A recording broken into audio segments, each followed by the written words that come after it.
महापुराण की कथा कहती है, महाराज पूर्णिमा का जो चंद्र है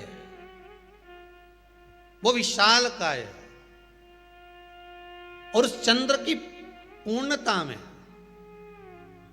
हमारी अभिलाषाएं भी पूर्ण हो। आप आस्था चैनल के माध्यम से जितने लोग कथा सुन रहे हैं, फेसबुक यूट्यूब पर जितने कथा सुन रहे हैं और कुबेरेश्वर धाम में जितने कथा सुन रहे हैं, आप में से कितने लोग हैं जो पूर्णिमा का व्रत करते हैं? जो माताएं करती हो जरा हाथ उठाइए। पूर्णिमा का व्रत जो करते हो ना आप लोग, रखिए हाथ। अब पूर्णिमा के व्रत में आपने कई बार किताब पढ़ी होगी पूर्णिमा की, या आपने व्रत किया होगा, या पूर्णिमा का व्रत आप धारण करे होगे, तो उसमें पूजन कौन से भगवान की होती है? पूर्णिमा के व्रत में किस भगवान की पूजन होती है? तो कहा पूर्णिमा के व्रत में केले के खंभ लगाकर पूर्णिमा का जो अध्यापन होता है, पूर्णिमा की जो पूजन होती है, उस पूजन में शंकर और पार्वती की पूजन की जाती है, शिव और नारायण की पूजन करी जाती है, शंकर और पार्वती का स्मरण किया जाता है। किसकी पूजन होती है? शिव पार्वती।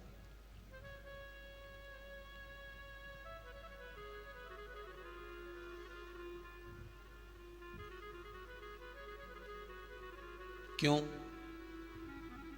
शंकर और पार्वती का पूजन क्यों करा जाता है पूर्णिमा के व्रत में? क्योंकि शिव और माता पार्वती ही केवल एक ऐसे हैं जिन्होंने अपूर्ण लक्ष्मी को भी पूर्ण बना दिया था।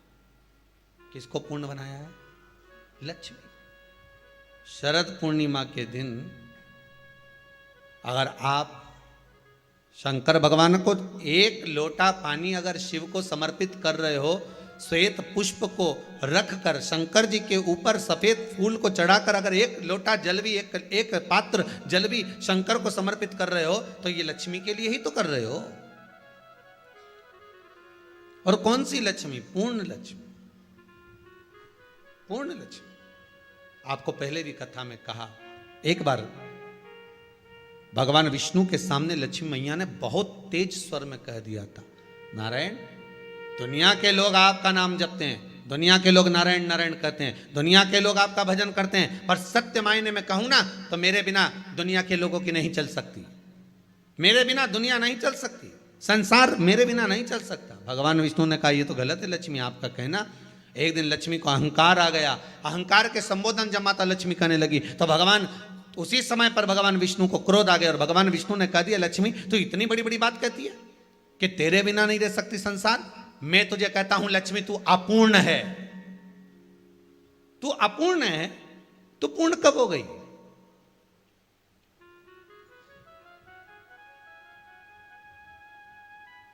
तेरी पूर्णता कहां हो गई? लक्ष्मी की आंख से आंसू बहने लगे। आज आपने मुझे अपूर्ण कहा है, आपको मालूम है आप मुझे अपूर्ण कह रहे हो? आपको ये ज्ञात हो रहा है आप मुझे अपूर्ण कह रहे हो? भगवान कहते हैं हाँ लक्ष्मी मैंने तुझे अपूर्ण कहा है। अपूर्णता का मतलब आप जानते हो ना? भगवान कहते हैं लक्ष्मी मैं सब जानता हूं। लक्ष्मी रोती हुई माता सरस्वती के पास पहुंच गई। सरस्वती ने पूछा क्या बात है लक्ष्मी, क्यों रो रही हो? लक्ष्मी जी ने कहा क्या बताऊं सखी, मेरे पति ने आज मुझे अपूर्ण कह दिया है। तो क्यों रो रही है तू? अपूर्ण अगर कह दिया, पति ने ही तो कहा है ना, तो क्यों रोना? चल मेरे साथ में। और सरस्वती मैया माता लक्ष्मी को लेकर सीधे पहुंच गई माता पार्वती के यहां। माता पार्वती के यहां जब पहुंची है, माता पार्वती जी ने लक्ष्मी जी को देखा और सरस्वती को देखा तो पूछा कि बात क्या है, क्या हो गया ऐसा, क्या हुआ, क्या है ऐसा जो तुम दोनों आज मेरे पास में आई? क्या हुआ? पार्वती जी कुछ बोलती, शिव जी का ध्यान माता सरस्वती की ओर और लक्ष्मी की ओर गया और भगवान शंकर जान गए कि आज भगवान नारायण ने लक्ष्मी जी को अपूर्ण कहा है। अब देखें माता पार्वती क्या कर सकती है, इसको पूर्ण बनाने के लिए करेगी क्या? क्या हुआ? माता सरस्वती जी बोली लक्ष्मी को अपूर्ण कह दिया। अपूर्ण कह दिया? हाँ, तो क्या सोचना उसके लिए? इसको मैं अभी पूर्ण बना देती हूं। माता जगतजननी पार्वती ने गोदी में विराजमान गणेश जी को उठाया और उठाकर लक्ष्मी जी की गोद में दे दिया। ले लक्ष्मी, आज से तू पूर्ण हो गई। लक्ष्मी, आज से तू पूर्ण है। गोदी में जब तक संतान नहीं है तो नारी को लोग अपूर्ण समझते हैं, पर माता पार्वती जी ने संपूर्ण ब्रह्मांड में एक सिद्धता प्रदान कर दी कि अपने गोदी के लाल को, अपने गोदी के पुत्र को माता ने लक्ष्मी की गोद में देकर लक्ष्मी को पूर्ण बना दिया। वो दिन कौन सा था? यही शरद पूर्णिमा का दिन था। कौन सा दिन? आवाज पकड़ लो। यही शरद पूर्णिमा का दिन था। शरद पूर्णिमा का दिन लक्ष्मी को पूर्ण करने का दिन, पूर्ण करने का। केवल अमृत ही नहीं बरसता, शरद पूर्णिमा के दिन लक्ष्मी भी बरसती है। लक्ष्मी, पूर्णिमा के कितने व्रत होते हैं? बोलते जाओ, जरा जल्दी जल्दी बोलो। पूर्णिमा के नारियों को, स्त्रियों को अखंड सौभाग्य के लिए, जो नारी वैधव्य नहीं होना चाहती है, उस नारी को पूर्णिमा के कितने व्रत करना चाहिए? जिस नारी के यहाँ संतान नहीं हो, औलाद नहीं हो, उसको पूर्णिमा के कितने व्रत?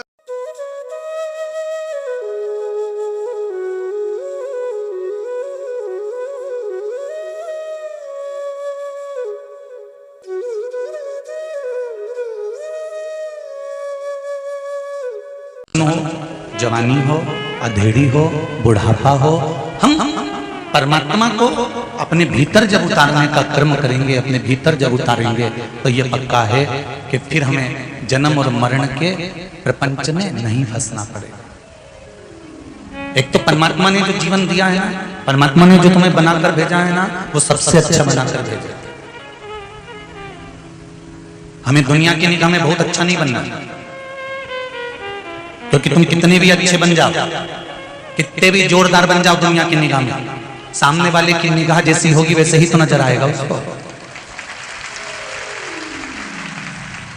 आप सोचो कि मैं अच्छा बन जाऊं, मैं बहुत अच्छा हूं, मैं बहुत अच्छा हूं और मैंने दुनिया के लिए बहुत अच्छा किया है, मैंने संसार के लिए बहुत अच्छा करना चाहा है। तुम कितने भी अच्छे बन जाओ, पर सामने वाले की दृष्टि भी तो अच्छी होना चाहिए,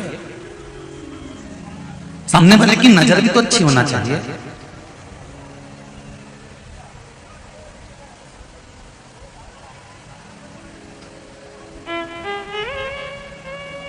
कपड़े की दुकान पर जाकर बैठोगे ना कपड़ा खरीदने के लिए, सबसे पहले वो 4 साड़ी जो दिखाता है ना, उसके बाद में तुमको 50 साड़ी भी दिखा देगा ना, तो तुम वो 50 नहीं खरीदोगी, जो शुरू की 4 दिखाई है उसमें से एक लेकर जाओगी पक्का।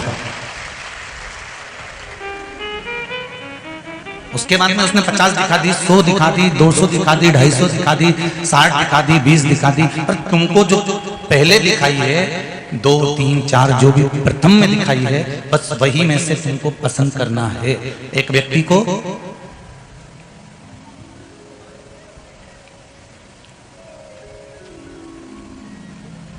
गुलाब के खेत में,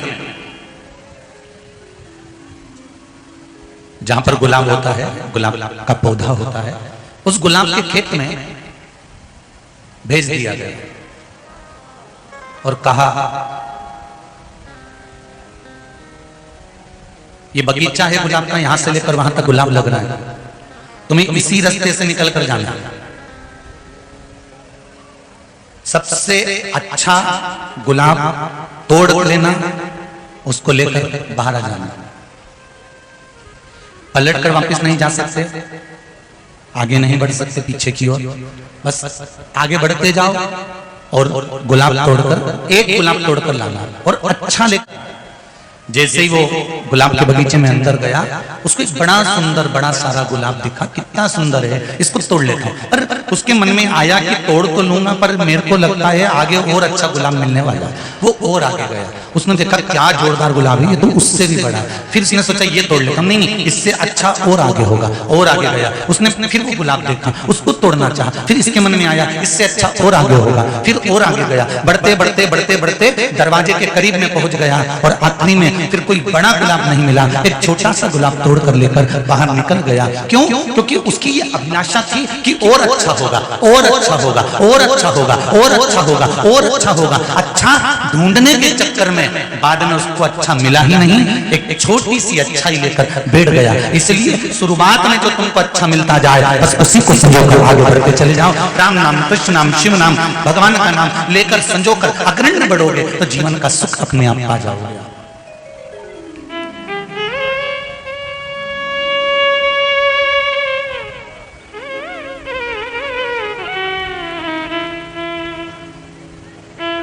बहुत भीड़ होने पर धीरे धीरे चला जाता है।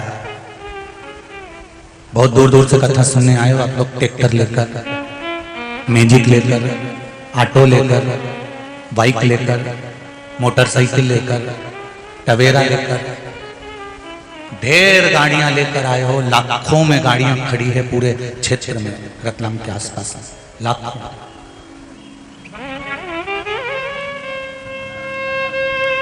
आए वहां तक ठीक है, शिव कथा तक पहुंच गए वहां तक भी ठीक है। पर जब यहां से जाओ तो जल्दी जल्दी में तेज गाड़ी नहीं चलाना है। हमको गाड़ी की स्पीड धीमी कर कर जाना।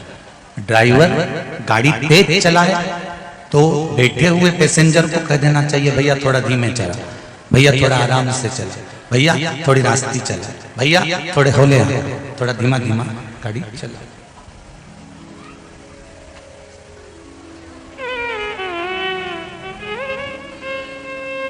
पहले स्पीड दे ले, बचपन, जवानी, अधेड़ी, ये सब स्पीड में निकल गए, बहुत तेज निकल गए। बचपन तो यूं जाता है जी, और चले जाता है तब याद आती है कि बचपन चले गया। जवानी चुटकी में निकल जाती है।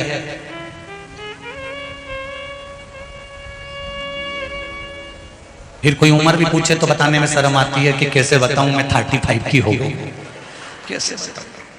अब बोलूं तो बोलूं कैसे कि मैं 35 की हो गई, ने 42 की हो गई, ने 32 की हो गई, ने 33 की, ने 34 की। कितना सोचना पड़ता, कितना।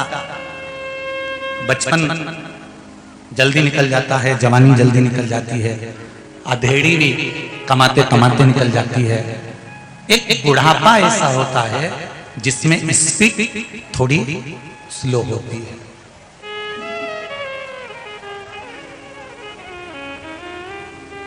और जब भगवान ने कहा कि स्पीड इसलिए स्लो करी गई है कि इस स्पीड के अंतर्गत जितना तुझे समय मिला हुआ है उतने में तू भगवान का भजन करते चल। भजन करते चलेगा, हारन बजाते हुए चलेगा, धीरे धीरे चलेगा तो वहां तक भगवान के धाम तक तू पहुंच जाएगा। स्मरण करते करते चल। राम राम रटते रहो जब तक घट में प्राण, कबहू तो दीन दयाल के भनक पड़ेगा। कभी तो सुनेगा एक स्पीड। पर निवेदन है बुढ़ापे का इंतजार मत करना।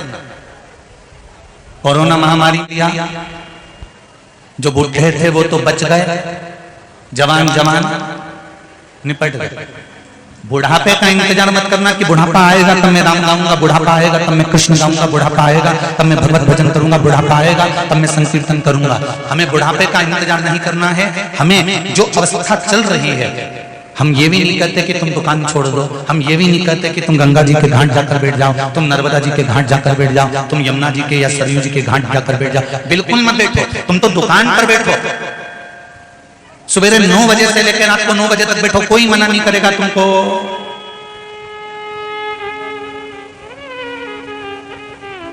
कर्म करो। गीता जी भी कहती है कि कर्म प्रधान है, खूब करो, पर कर्म के साथ में थोड़ा भजन करते हुए चलना। क्यों? क्योंकि भजन कर्म में भाग्य की चाबी है। ये जितने जितने मैं ग्रामीण माताओं को तो नहीं कह सकता, पर जितने दुकान वाले होते हैं, व्यापारी होते हैं, सेठ जी होते हैं, जिनके पास में धन ज्यादा होता है, व्यापार ज्यादा होता है, बाहर आवाज नहीं जा रही, राइट में उधर बाहर वाले टेंट। तो जितने व्यापारी बंधु होते हैं, जितने व्यापार करने वाले होते हैं, जितने व्यवसायी होते हैं, वो व्यवसाय करने वाले, व्यापार करने वाले बैंक में जाकर लॉकर लेते हैं और लॉकर में सोना चांदी रखते हैं। बोलो रीजी जी, सही है कि गलत है? अरे बोलो तो। लॉकर में रखते हैं। उसकी दो चाबी होती है लॉकर की। एक चाबी तुमको दे देता है बैंक वाला, और एक चाबी बैंक का मैनेजर अपने पास में रख लेगा। बोलो सही है? अरे बोलो तो। बैंक का मैनेजर एक चाबी को अपने पास रखेगा और एक चाबी आपको दे देगा। अब तुम अपनी चाबी कितनी भी घुमा लो, ताला खुलेगा? बोलते तो जाओ। नहीं। लॉकर खुलेगा? नहीं। और मैनेजर अपनी चाबी कितनी भी घुमा ले, लॉकर खुलेगा? नहीं।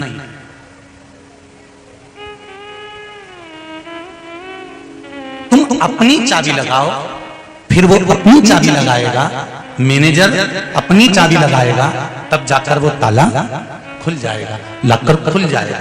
उसी तरह जैसे बैंक के लॉकर की दो चाबी होती है, उसी तरह हमारी भी दो चाबी होती है, एक कर्म की, एक भाग्य की। कर्म की चाबी तुम्हारे पास है, भाग्य की चाबी भोलेनाथ के पास है।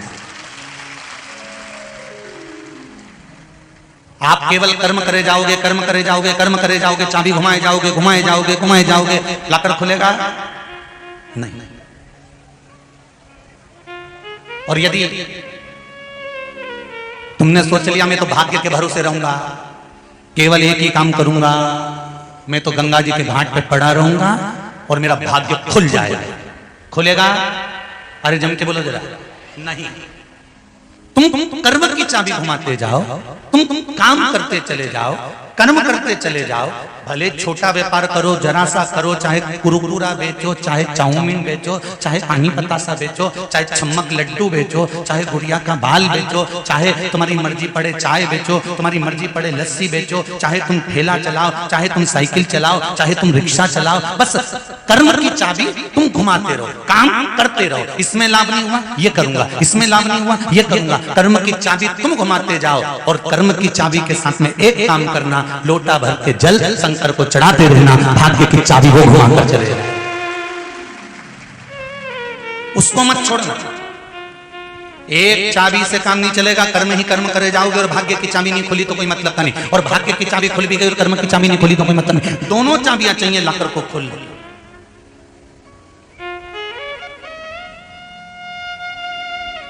दोनों।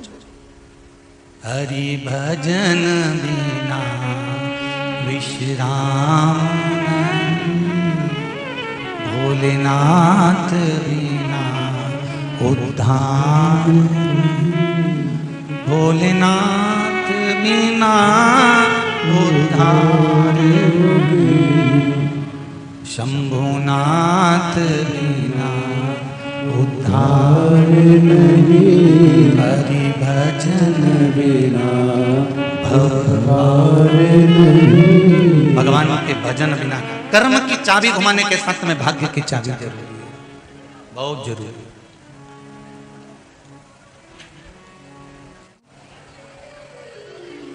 और जब उसको दिल से कहोगे तो वह दिल से सुनता है।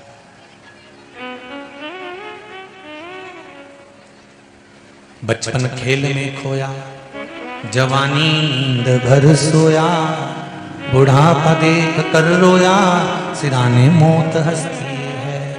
हमारा बचपन, हमारी जवानी, हमारी अधेड़ी, हमारा बुढ़ापा जो निकल रहा है, चुटकियों में जा रहा है, ये जो आ रहा है, अवस्था बढ़ती चली जा रही है, कहीं वो परमात्मा से हमको दूर ना कर दे, कहीं वो भगवान से हमको दूर ना कर।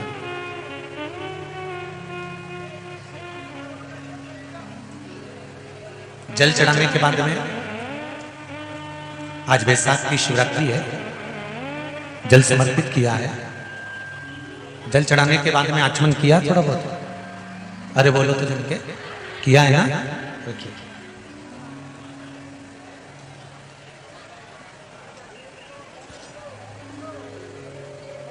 जिसको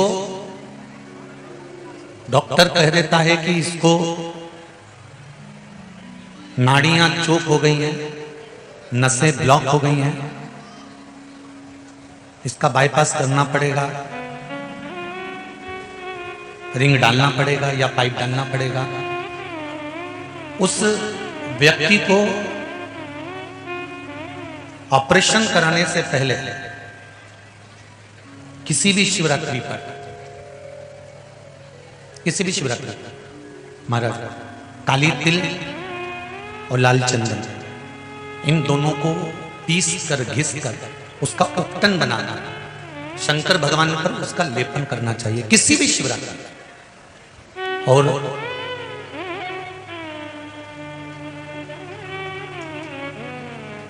एक मिनट, 2 मिनट, 5 मिनट अपने नाम और गोत्र को बोलकर शिव जी का जलाभिषेक करना चाहिए। जो उपटन लगाया गया है, उस उपटन में से थोड़ी सी मात्रा लाल चंदन की, काली तिल की, जो पीस कर आपने शिव जी पर लगाया है, उसको लेकर आकर वक्षस्थल पर 7 दिन या 8 दिन उसको लगाना चाहिए। 8 दिन के बाद में फिर डॉक्टर के पास चेक करवाने जाओ, क्या अब ऑपरेशन की जरूरत है तो बता देगा। पर विश्वास रखकर करो। जैसे एक पत्र आया, देखिए पत्र तो बहुत सारे हैं, जब पढ़ा जाएंगे तब बता दिए जाएंगे, ठीक है। एक पत्र बड़ा सुंदर है, देखिए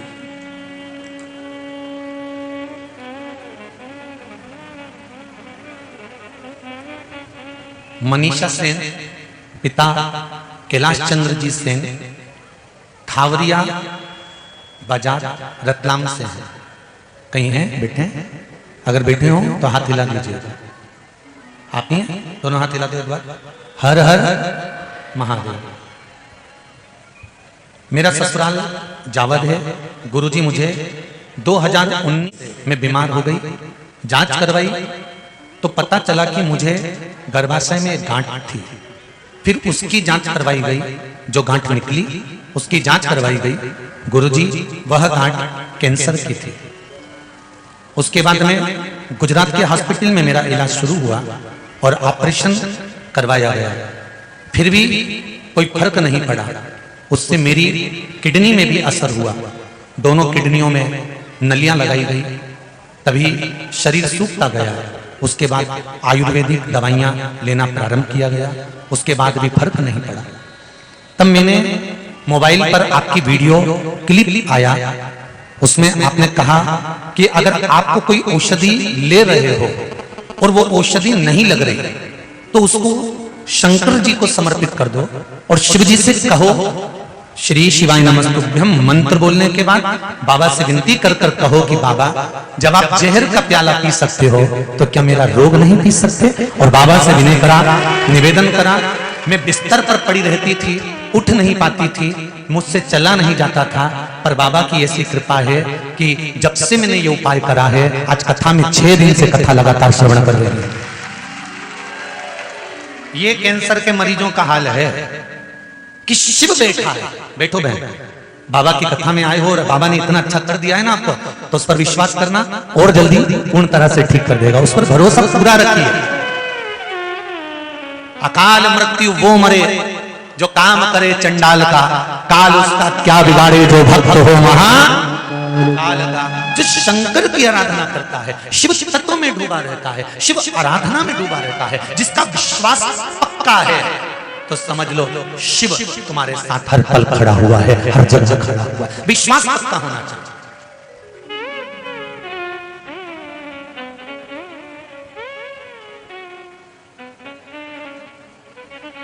ये दुनिया के लोग ये बात करते हैं ना, किसी ने कुछ कर दिया हमारे ऊपर, तो किसी ने कुछ कर दिया हमारी दुकान के ऊपर, किसी ने कुछ कर दिया हमारे ऊपर। ये ऐसी बात वही करते हैं जिनको भगवान पर भरोसा नहीं होता। किसी ने कुछ कर दिया, किसी ने कुछ कर दिया। अरे भाई, जैसे धूप है, छांव है, दिन है, रात है, उसी तरह जिंदगी में, व्यापार में, तरक्की में, उन्नति में कभी सुख है तो कभी दुख है, बराबर चलते रहते। ये आप किसी से नहीं कहें कि मेरे को दुकान पर किसी ने कुछ कर दिया, व्यापार में कुछ कर दिया, किसी ने मेरे पर रोना कर दिया, ये कर दिया, मैं बीमार हो गया, मेरे साथ ऐसा हो गया, मेरे साथ वैसा हो गया। कोई कुछ नहीं कर सकता।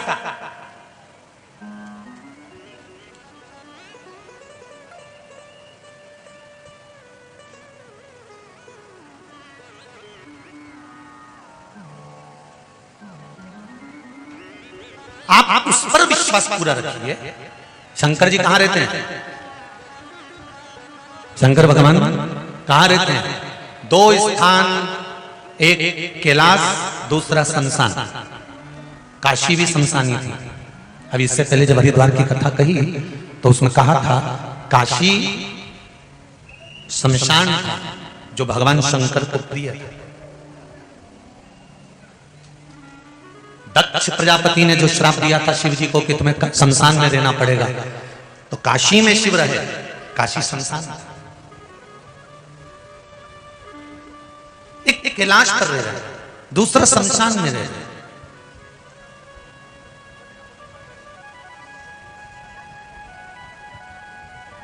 अब शमशान में रहने वाला व्यक्ति भगवान शिव, शमशान में रहने वाले भगवान भोलेनाथ, शमशान में रहने वाले मेरे शंकर, शमशान में रहने वाले मेरे शिव, जो स्वयं अघोरियों के भी अघोरी हैं, तांत्रिकों के भी तांत्रिक हैं, ज्योतिषी की भी ज्योतिष हैं। ये ज्योतिष विद्या तो बाद में चालू हुई साहब। सबसे पहला तो ज्योतिष आचार्य मेरा भगवान शंकर था।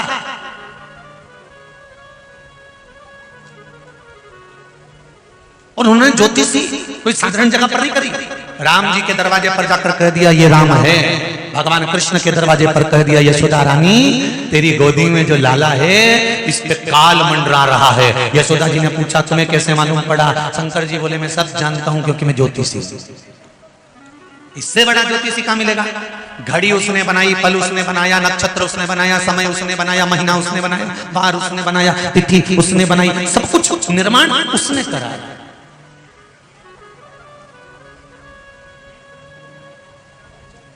शिव से बड़ा ज्योतिषी कौन होगा? शंकर से बड़ा तांत्रिक कौन होगा? शंकर भगवान से बड़ा अघोरी कौन होगा? शिव से बड़ा देव कौन होगा? कौन हो सकता? सारे तीर्थ धाम, सारे तीर्थ धाम आपके चरणों में, हे भोलेनाथ प्रणाम आपके चरणों में। संपूर्ण दुनिया वास्तु शास्त्री हो, ज्योतिष आचार्य हो, तांत्रिक हो, अघोरी हो, शिव क्या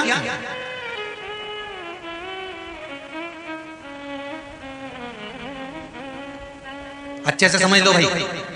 भगवान कृष्ण के यहां पर जब संतान नहीं हुई, भगवान कृष्ण के यहां पर जब औलाद नहीं हुई, संतान नहीं हुई, तब भगवान कृष्ण कहीं बैठक पे गए थे क्या? अरे बोलो जरा, अच्छे से बोलो जरा। गए थे भगवान कृष्ण वहां पहुंचे थे कहीं का घूमने वाले के कि मैं ही बताऊंगा सब कुछ। और वो घूमने वाले के पास अगर भगवान कृष्ण पहुंच जाते कहते थे साहब मेरी 16,108 रानियां संतान नहीं है, और घूमने वाला कह देता तेरे घर का जिसने बंधन करा इसलिए औलाद नहीं हो रहा। तो भगवान कृष्ण का आधे से ज्यादा समय तो इसमें निकाल देते कि करूं क्या? एक रानी को सही करूं, दूसरी बिगड़ जाए, दूसरी को सही करूं, तीसरी को बिगड़ जाए, तीसरी को सही करूं, चौथी बिगड़ जाए। अगर भगवान इसे किसी बैठक या दरबार या आदि जगह पर भगवान नहीं गए। भगवान कृष्ण ने गर्गाचार्य बाबा को बुलाया और अपने गुरुजी से पूछा, मेरे यहाँ संतान नहीं है, आप बताओ क्या करूं? तो गुरुजी ने कहा, एक रानी के साथ में 11 दिन तक बैठकर शंकर भगवान का पार्थिव शिवलिंग का निर्माण करना, उस शिवलिंग का निर्माण कर उसकी पूजन करना और फिर उसका विसर्जन करना। ठीक है, एक रानी के साथ में 11 दिन तक बैठना, शिव जी का अभिषेक करना, पूजन करना, विसर्जन करना। शंकर भगवान का जब रोज अभिषेक करेगा, रोज पूजन करेगा, तो शंकर भगवान भी मन में सोचेगा, इसके पास कोई काम नहीं है, मुझे पकड़ के बैठे। तो अब तुम किसी के दरवाजे पर रोज रोज चले जाओ, रोज रोज चले जाओ, रोज रोज चले जाओ, रोज रोज चले जाओ, तो वो व्यक्ति भी सोचेगा, फिर आ गई कमला भगवान, फिर दिख गई। अभी तो कल मैंने इसको बोला था कि मैं 2 दिन बाद मिलूंगी, फिर 2 दिन बाद, फिर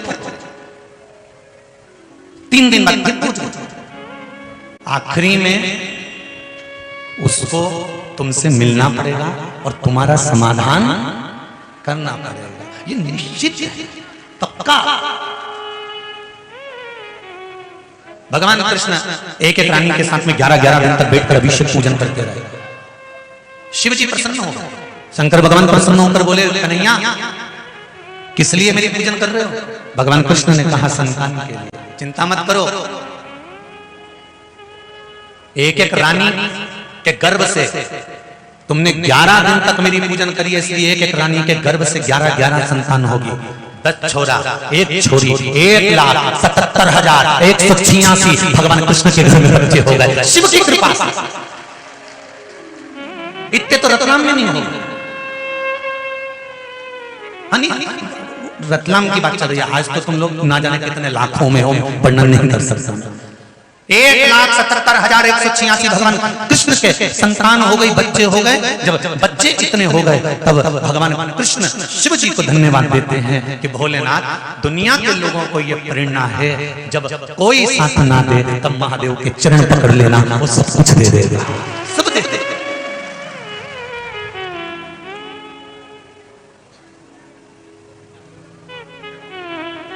जिन जिन ने आज बैसाख की शिवरात्रि के दिन जल चढ़ाया है, तारीख लिख कर रखना, और 3 महीने तुमने जो मांगा है, यही बोल के जा रहा हूं, 3 महीने के अंदर जहां कथा चल रही होगी ना, एक पत्र तुम्हारा वहां पहुंच जाएगा कि मेरा ये काम हो गया। ये पत्रों के जो ढेर लगे हैं, ये ऐसे ही नहीं लग गए साहब, ढेर पत्र ढेर। और यहां शिव महापुराण में ना तो कोई विद्या होती है, ना सियोर वाले महाराज को कोई तंत्र विद्या आती है, ना कोई मंत्र विद्या आती है, ना हमको ऐसा घूमना फिरना आता है, और ना हमको ऐसा कहीं का छू करना आता है कि ऐसे छू कर दो नीचे से हंडा निकल के आ जाए, और ऐसा हंडा निकालने वाला कहीं का मिल जाए तो मेरे घर भी भेज दीजिए। कुबेरेश्वर बाबा का मंदिर बनना है तो मैं एक ही हंडे में काम कर लूंगा, दूसरी बार कथा करने की जरूरत ही नहीं पड़ेगी, आराम से बैठ के खाऊंगा।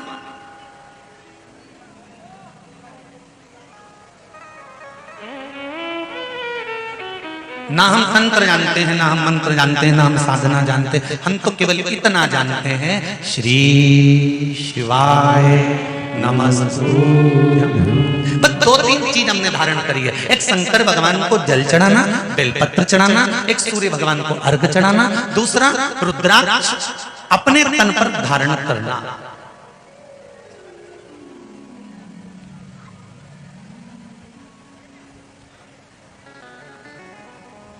जब मन में अशांति हो, रुद्राक्ष को पानी में गला लिया, जल पी लेना। रात को सिर दुख रहा हो, रुद्राक्ष को पानी में गला लिया, सोने से पहले पी लिया। बस इतना सीखा और कुछ। और जिस दिन कोई मानसिक चिंता, टेंशन सामने आए, उस दिन अकेले बैठकर रुद्राक्ष की माला हाथ में रखकर, जपा ना जपा हथेली में भी रखकर उस शंकर को याद कर लिया कि तेरे भरोसे पर जिंदगी चल रही है, तू नहीं संभालेगा, कौन संभालेगा। ये माता पिता, नाते रिश्ते, कुटुंब, कबीले, पति पत्नी, बच्चे, ये सब तो यहाँ के रिश्ते हैं, पर सबसे पहला रिश्ता माँ के गर्भ में जब मैं था तो पेट मेरी माँ ने नहीं भरा, पेट अंदर आकर तूने भरा था, तो अभी भी तू ही संभालेगा, इतना दिल से कह देना, संभाल। माता के गर्भ में जब हम उल्टे लटके हुए थे, हमारी दोनों मुष्टिकाएं बंद थी, उल्टे लटके थे, तब कौन भोजन दे रहा था, कौन पानी पिला रहा था, कौन संभाल रहा था?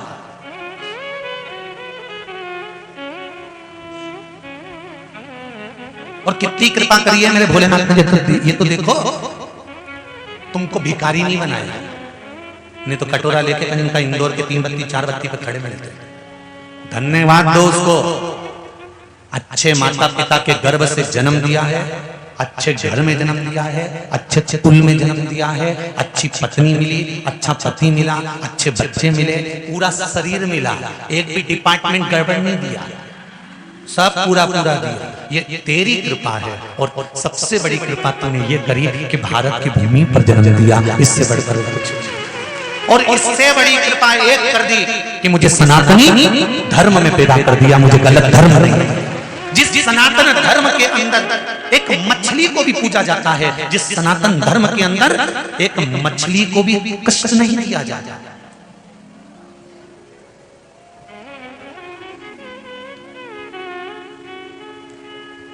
चींटी को पकड़ो वो भी भागती है, बोलो सही है। चींटा को पकड़ो तो भागे, चूहा को पकड़ो तो भागे, सांप को पकड़ो तो भागे, गाय को पकड़ो तो भागे, हिरण को पकड़ो तो भागे। जरा विचार करिए, मछली को पकड़ने की कोशिश करो, वो भी कांटे में फंस के तड़प कर निकलने का प्रयास करती है कि मेरे भी बच्चे हैं, मेरा भी परिवार है, मेरे भी अपने हैं, तुम मुझे क्यों पकड़ रहे हो, क्यों मार रहे हो? जरा सा जीवन के स्वाद के लिए, जरा सी जीवन के स्वाद के लिए तुम मुझे मार रहे हो।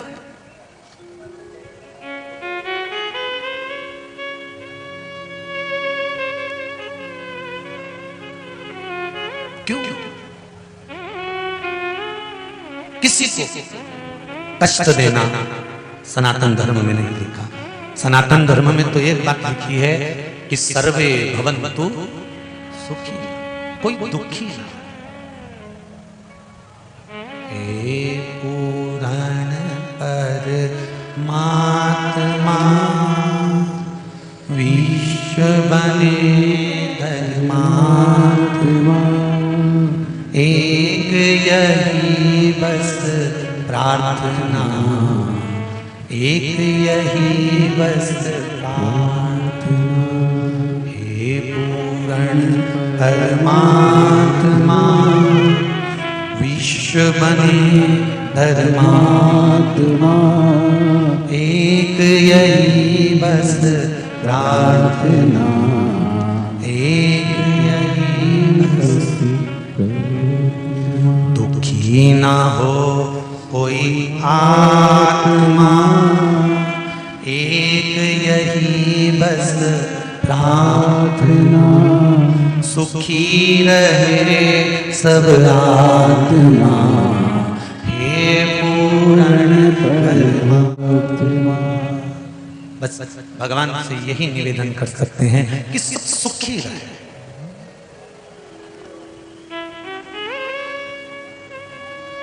जब दुनिया के लोग कहते हैं ना गुरुजी कलयुग आ गया, घोर कलयुग आ गया, बड़ा दुख होता है।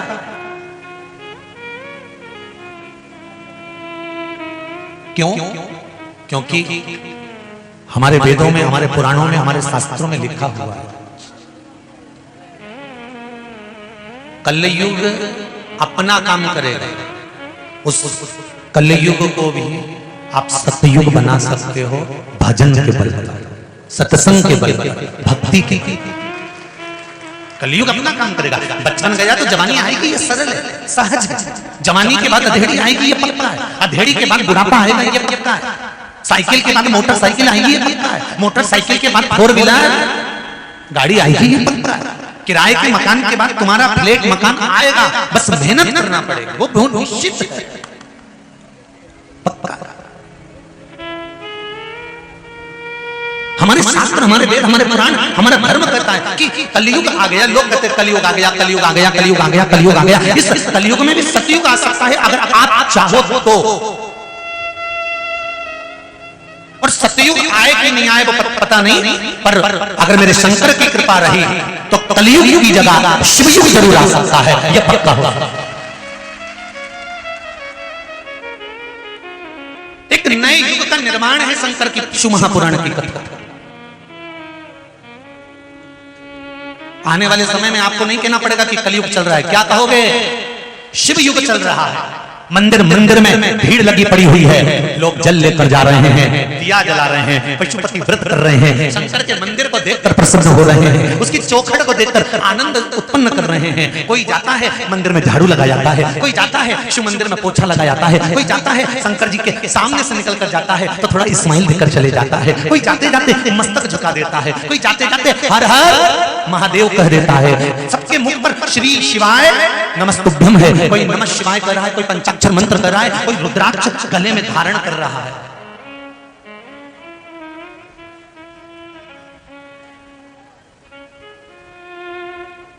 कुछ बोलना चाहते हो?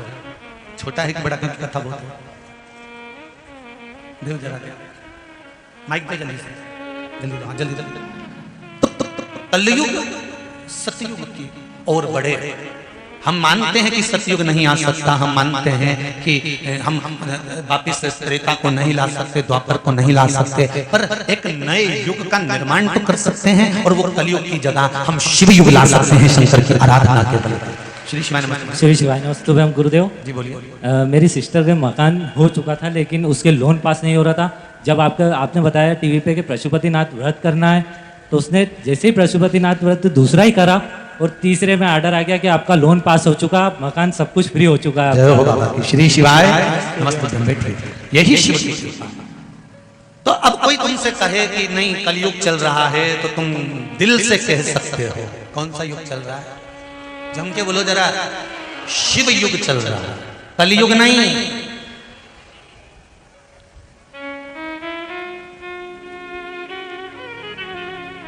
हर हर महादेव, घर घर महादेव। यहां ये दो तीन चीजें याद कर लेना, हर हर महादेव, घर घर महादेव। सब दुखों का हल, एक लोटा जल। कलयुग नहीं, शिव युग है। जो मिले वो शंकर का है, दिल से। एक निवेदन, आज कलिका सबसे ज्यादा अगर कुछ हावी हो रहा तो ये जो बाहर की जो सभ्यताएं हैं, बाहर की जो चीजें हैं, वो हमारे रेगुलर व्यवहार में, नेचर में आती चली जा रही है। बच्चों को अंग्रेजी स्कूल में पढ़ा, खूब पढ़ा, उसकी विद्या। मेरी बेटियों को भी अंग्रेजी स्कूल में पढ़ाओ, खूब पढ़ाओ। बेटे और बेटी में कोई भेद नहीं होना चाहिए। अच्छे स्कूल में पढ़ाओ, खूब नामी स्कूल में पढ़ाओ, पर उन बेटे और उन बेटियों को एक बात जरूर कह दो, तुम अच्छे से अच्छे स्कूल में पढ़ो, मना नहीं है, पर शिव मंदिर में रोज जाना है। बचपन से ही उनकी आदत लगा दीजिए, उसका एक लाभ मिलेगा। बुढ़ापा जब आपका आएगा तो आपके बच्चे आपसे मुंह नहीं चलाएंगे। अगर वो शंकर की सेवा करते हैं तो आपकी भी कर जाएंगे। ये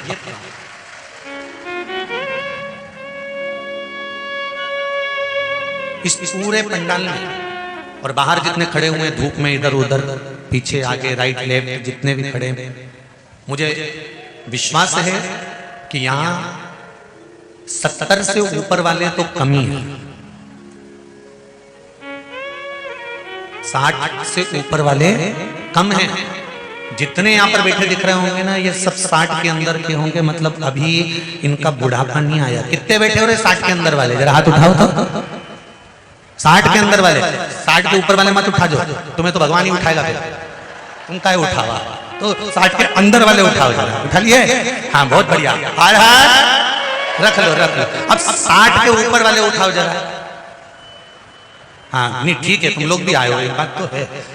तो अब जितने 60 के ऊपर वाले बैठे हैं ना, और जितने 60 के अंदर वाले बैठे हैं, तुम एक बात इन 60 से ऊपर वालों से सीखिए कि तुम आए और ये आए, ये 60 के ऊपर वाले जो यहाँ आए, इनके गोड़ा में, इनकी कमर में, इनकी पीठ में कितना कष्ट रहता होगा। उसके बाद भी आधा आधा किलोमीटर तक पैदल जहाँ गाड़ियां खड़ी कर दी वहां से यहाँ तक पहुंचे कि नहीं पहुंचे।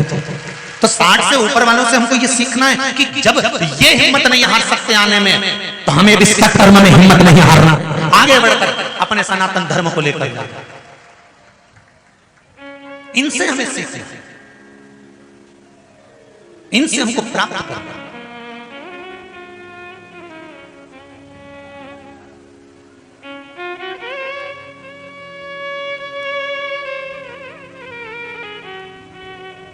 महाराज शिव कथा कर रहे हैं, भगवान शंकर का स्मरण कर रहे हैं, शिव भक्ति कर रहे हैं कि आपके द्वारा किया गया एक लोटा जल समर्पित, एक चावल का दाना समर्पित या किसी भाव से आप जो भगवान शिव की आराधना करते हो उसका फल आपको मिलेगा, और मिलता जरूर है।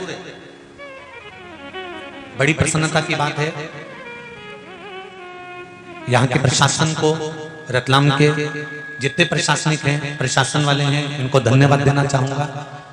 नेतागणों को भी धन्यवाद देना चाहूंगा कि इस व्यासपीठ ने कहा था कि वो तालाब पूरा स्वच्छ और सुंदर बनाने का प्रयास करो, और वहां कार्य प्रारंभ होना चालू हो गया है। उसके लिए बहुत बहुत धन्यवाद, बहुत बहुत धन्यवाद। शिव कृपा से, शंकर की दया से, उदारता से अगर कथा का लाभ आपने लिया है तो हमको यही खुशी है कि आपने कुछ उसको करने का प्रयास करा और उसको करना प्रारंभ करा। सुख इसी को कहते हैं। शिव पुराण कह रही है भगवान शंकर शमशान में निवास करते हैं, कैलाश पर निवास करते हैं। शमशान में रहने का कारण उनका केवल इतना है कि तेरे कैलाश का मतलब है कि शीतलता में रहना, और शमशान में रहना मतलब अंत समय में रहना। माता की जो कोख होती है, माता का जो गर्भ होता है, माता के जो गोद होती है, वो शीतलता का अनुभव करता है। तो तुम्हारे जन्म के समय पर भी शंकर है और तुम्हारे मृत्यु के समय पर भी शंकर है। चालू जहां से हुए वहां से लेके अंत तक कोई दूसरा नहीं, केवल शिव ही शंकर, केवल शिव।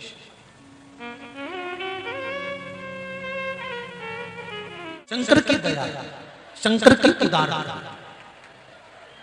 और जब जब शिव कृपा नहीं होती तब तक कुछ सुख मिलता ही नहीं। कि सारे तीर्थ धाम आपके चरणों में, हे भोलेनाथ प्रणाम आपके चरणों में। सब कुछ मेरे शंकर भगवान के पावन चरणारविंद में है। जीवन का सारा सुख मेरे भगवान के चरण। श्री, साथ में बोलिए, साथ में बोलिए, श्री शिवाय नमस्तुभ्यं, श्री शिवाय नमस्तुभ्यं, श्री शिवाय नमस्तुभ्यं, श्री शिवाय नमस्तुभ्यं, श्री शिवाय नमस्तुभ्यं। शिव जो करेगा वो श्रेष्ठ करेगा।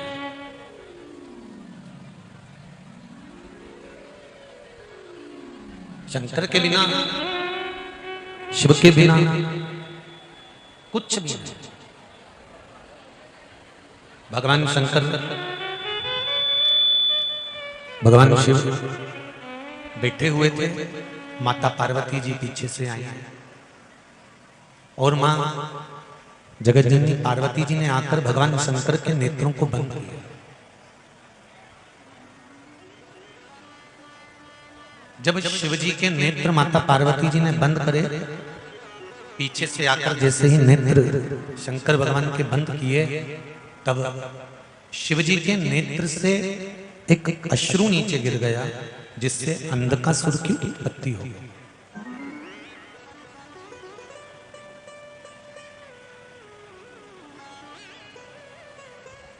अंधकासुर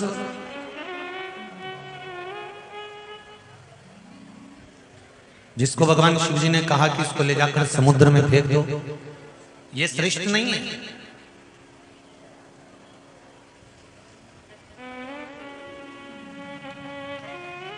शंकर भगवान के नेत्र से जो अश्रु निकला उसको समुद्र में फेंका गया, वो अंध का शुरू हुआ। कुछ कुछ अपने शरीर में से भी क्रोध, अभिमान, अहम, तृष्णा, लोभ, आसक्ति, इनको कभी कभी निकाल कर फेंक देना चाहिए।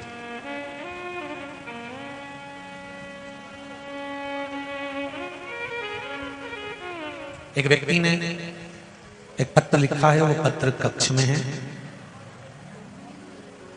उस पत्र में उस व्यक्ति ने लिखा है कि मैंने पहले चश्मे की और बेल्ट की दुकान खोली थी, पर वो नहीं चली, उसको बंद कर दिया। मैंने दूसरी दुकान खोली, मेरी पत्नी के कहने से। ये बदनावर का पत्र है, बदनावर, शायद यहीं कहीं बदनावर होगा। तो फिर मैंने उसी दुकान में किराने का काम चालू करा। 1 साल बैठा, पर नहीं चली। मैं जो भी काम करता हूं वो होता ही नहीं है, चलता ही नहीं है। अब आप मुझे बताओ कि मैं कौन सा काम करूं कि वो चल जाए।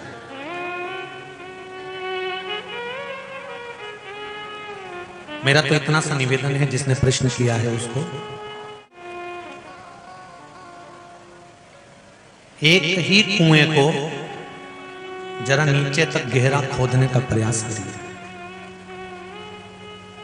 50 फीट कुआं उधर खोद दिया, 60 फीट उधर खोद दिया, एक बोर इधर लगवाया 100 फीट का, एक बोर उधर लगवाया 70 फीट का, एक बोरिंग उधर करवाया 150 फीट का।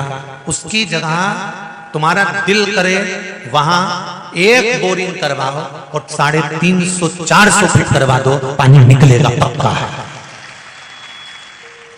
नहीं आए तो और करा, 400 पे नहीं आए तो 450 करा, पर एक ही जगह पर यहां करा लिया, वहां करा लिया, वहां करा लिया, वहां करा लिया, किसी में पानी नहीं आया। एक ही जगह अगर बोरिंग करवाता रहता 10 जगह की जगह एक ही जगह पर तू 100 फीट वहां करवाता फिर रहा, एक ही जगह करवा लेता तो पानी निकल जाता। उसी तरह 10 दुकान बदलने की जरूरत नहीं है, एक ही दुकान पर दिल से तू कर्म की चाबी घुमाते रहे, वो भाग्य की चाबी घुमाएगा। उस पर विश्वास रख, हारना नहीं।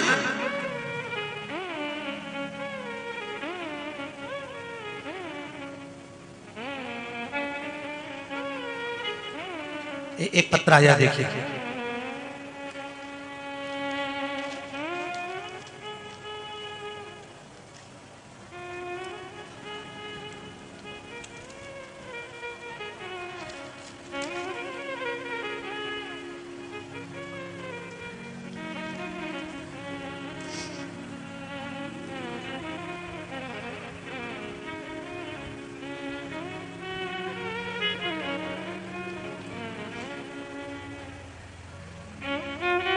मेरा पता नाम सुमित्रा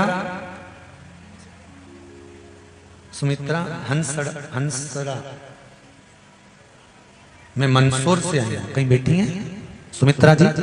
आपने जो पत्र लिखा, आप ही हैं? दोनों हाथ हिला दो एक बार। हर हर महादेव। पहले तो आपको बधाई, बहुत बहुत। गुरुदेव, पशुपति व्रत और आपके द्वारा बताए गए उपाय का क्या लाभ होता है? 1 लोटे जल का, चावल का दाना, चंदन का पानी का क्या फल है? गुरुजी, मेरे बेटे की नौकरी नहीं लग रही थी, मैं हर तरह से हार गई। बेटा भी हताश होकर बैठ गया। उसने कहा, माँ, इतनी पढ़ाई करने के बाद, ये सब कुछ करने के बाद तो नौकरी नहीं मिल रही, अब क्या करें? घर में पढ़ा दिया, बहुत तकलीफ में आ गए। एक चावल का दाना, चंदन का पानी। मैंने बेटे को कहा कि तू शिव जी को चढ़ाना प्रारंभ कर। 1 बार हिम्मत हार गए, 2 बार हार गए, 3 बार हार गए, पर अब कर्म करते करते भाग्य की चाबी वो खोलेगा, तो एक चाबी उसके पास में है, ये कथा कर रही है। तो मैंने उससे वो चढ़वाना प्रारंभ करा और बाबा की ऐसी कृपा हुई 19/4/2022 को, ये चौथे महीने में, यही 19 तारीख को मेरे बेटे की जॉब लग गई है। उसके लिए मैं बधाई करने के लिए यहाँ प्रणाम करने आया। आज मैं बाबा को केवल प्रणाम करने के लिए आई हूं कि 19 तारीख को ही मेरे बाबा ने मेरा रिजल्ट ला कर दे दिया। बैठो बहन, हर हर महादेव। ये शिव कृपा। बच्चे परीक्षा देते हैं, एग्जाम देते हैं, 10th class, 12th class, CBSE course से कर रहे हैं, कहीं एमपी बोर्ड से कर रहे हैं, कहीं कुछ कर रहे हैं, कहीं इंटरव्यू देने जा रहे हैं, कहीं कॉलेज की पढ़ाई, कहीं इंजीनियरिंग करने जा रहे हैं, कहीं डॉक्टरी की पढ़ाई करने जा रहे हैं। और वो बच्चे, जरा सा रिजल्ट अगर बेकार आता है तो बच्चे सोचते हैं कि हमारी जिंदगी खराब हो गई, अब तो मर जाए। बच्चे क्यों मरना? तुम्हारे माँ बाप ने तुमको इसलिए बड़ा करा है कि तुम मरो। जरा सा रिजल्ट आया और अगर गड़बड़ा गया, घबराना नहीं है। जरा सा इंटरव्यू दिया, पास नहीं हुए, घबराना नहीं है। एक बार कॉलेज में इंटरव्यू लेने वाले आए और कंपनी नहीं मिली, घबराना नहीं है। हो सकता है शंकर भगवान ने तुम्हारे लिए कुछ अच्छा सोच कर रखा होगा और अच्छा करना चाह रहे हैं। रिजल्ट बिगड़ गया ना, बिगड़ जाने तो जिंदगी तो नहीं बिगड़ी ना। अभी उसके भरोसे पर, उसके भरोसे पर। भोलेनाथ दया करना, मैं तेरे भरोसे हूँ।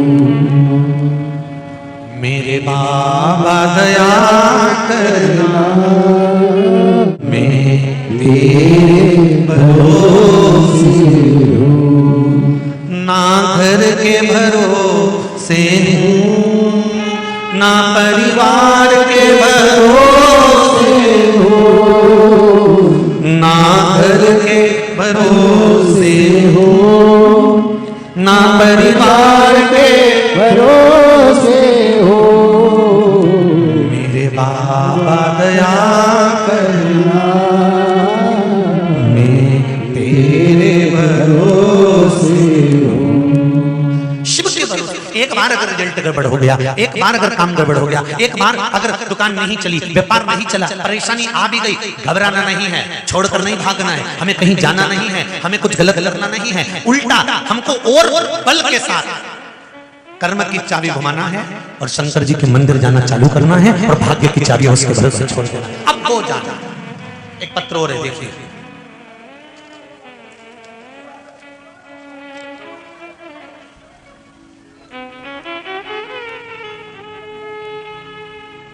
रोहित सिंह पवार, नया गांव, राजगढ़, रतलाम।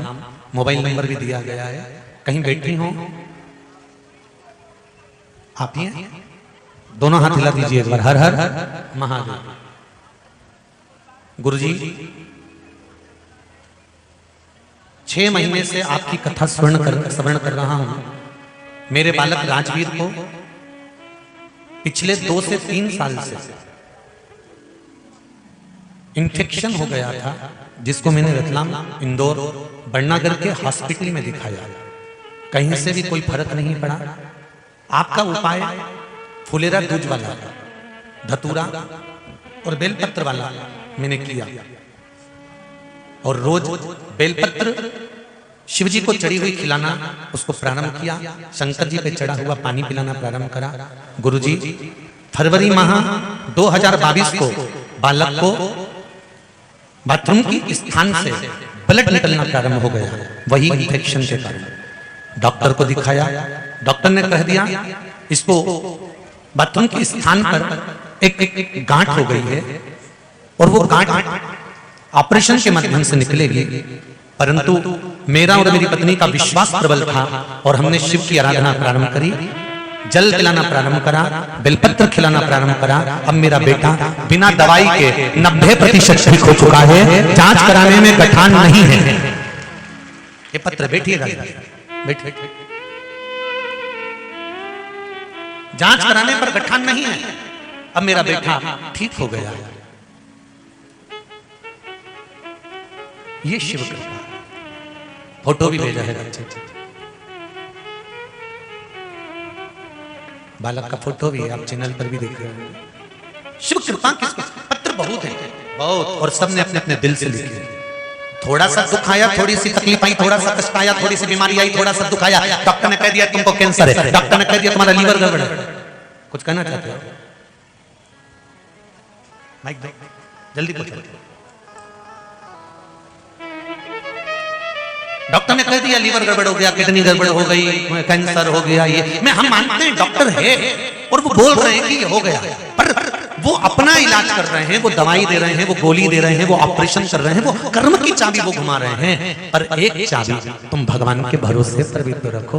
भोलेनाथ दया करना, मैं तेरे भरोसे हूँ। हाँ बहन बोलिए जी। गुरुदेव आपके चरणों में शत नमन करती हूँ। श्री शिवाय नमस्ते। मैडम कहाँ से आए हैं? मैं रतलाम टाटा नगर से हूँ। शुभ नाम? रानी आशीष राठौड़ जी बोलिए। मुझे किडनी के अंदर पथरी बताई थी डॉक्टर ने जी, मुझे जी। बोला था 3 महीने आपको टैबलेट लेनी पड़ेगी, और मैंने 3 महीने टैबलेट नहीं लेके भगवान के पशुपतिनाथ के व्रत करने का सोचा, और बिना पूजा करे ही मैंने पहला सोमवार करा और दूसरे सोमवार में दर्द कम हो गया। 5 सोमवार पूरे होने के बाद मैंने सोनोग्राफी कराई, मेरी रिपोर्ट नॉर्मल आई। जय काशी विश्वनाथ भगवान की जय। आपके चरणों में फिर नमन करती हूँ गुरुदेव। शिव कृपा, बाबा की कृपा बनी रहे। जी हर हर महादेव। और केवल एक यही बहन नहीं, इस पूरे पंडाल में ना जाने कितने बैठे होंगे जिनके हृदय की बात वो कहना चाहते हैं। बीच में भैया भी खड़े हुए, ऐसे कई बैठे हुए हैं जो अपने हृदय की बात, दिल की बात कहना चाहते हैं कि बाबा ने कृपा करिए। बैठ जाओ भैया, बहुत सारे हो, बैठिए बैठिए। शिव कृपा है, शंकर की उदार करुणा सागर। भोलेनाथ दया करना, मेरे भरोसे हूँ। शंभुनाथ दया करना, मैं तेरे भरोसे हूँ। शिव की कृपा। कथा बहुत रह गई है बाबा। देव देव माइक में जल्दी देव देव। आप भी कहना चाहते हैं? जल्दी दो जरा।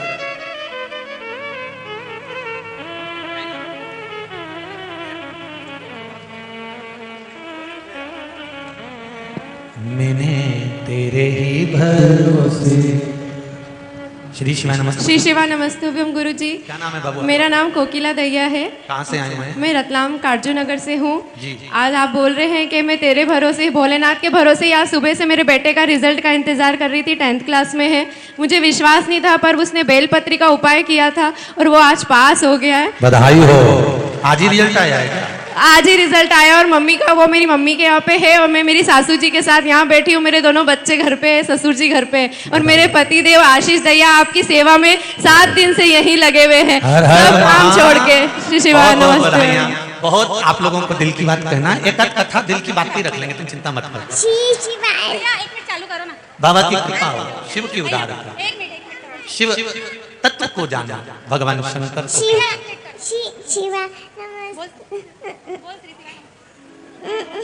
भगवान औघड़दानी कैलाशी अविनाशी भगवान शिव।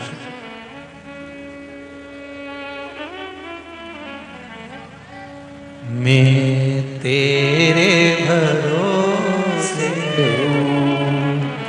भोलेनाथ। एक माइक में उधर पहुंचा दो जरा, वो दादाजी के पास जल्दी पहुंचा, जल्दी जरा, समय का ध्यान रखना।